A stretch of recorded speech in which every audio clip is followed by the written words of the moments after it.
ባረክ እግዚኦ ዘወንጌለ ማቴዎስ ጽድቅ ሐዋርያ ክምር እስካርያም ለዓለመ ዓለም አሜን። የማቴዎስ ወንጌል ምዕራፍ 24 ከቁጥር 1 እስከ 36።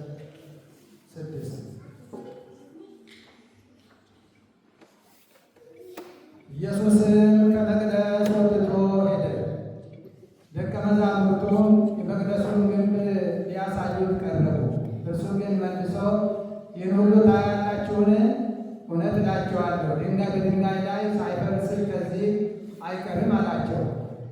እርሱም በደብረ ዘይት ተቀምጦ ሳለ ደቀ መዛሙርቱ ለብቻቸው እርሱ ቀርበው ንገረኒ፣ መቼ ይሆናል የመምጣትህና ያለ መጨረሻ ምልክቱስ ምንድን ነው አሉ።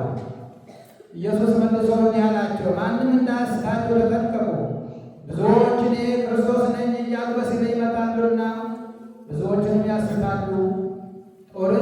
የጦርንም ወሬ ተሰሙ ዘንድ አላችሁ፣ ይህ ሊሆን ግድ ነውና ተጠበቁ፣ አትደንግጡ። ዳሩ ግን መጨረሻው ገና ነው።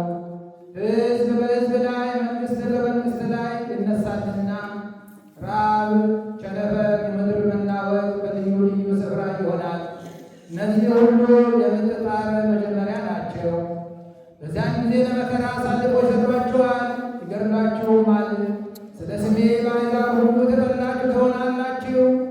በዚያን ጊዜ ብዙዎች ይሰናከላሉ፣ እርስ በርሳቸው አሳልፈው ይሰጣጣሉ፣ እርስ በርሳቸው ይጣላሉ። ብዙ ሐሰተኞች ነቢያት ይነሳሉ፣ ብዙዎችንም ያስታሉ። ከዓመፃም ብዛት የተነሣ የብዙ ሰዎች ፍቅር ትቀዘቅዛለች። እስከ መጨረሻ የሚጸና ግን እርሱ ይድናል።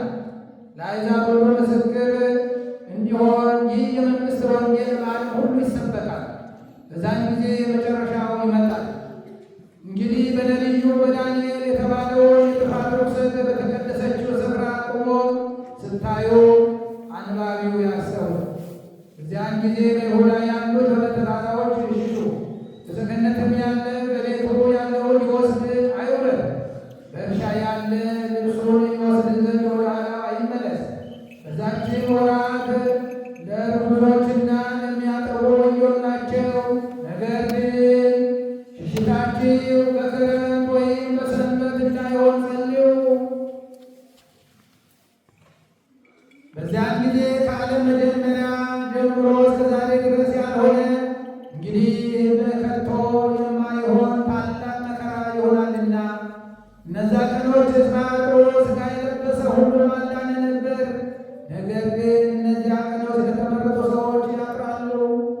በዚያን ጊዜ ማንም ነው ክርስቶስ ከዚህ አለ ወይም ከዚያ አለ ሊላችሁ አትመኑ።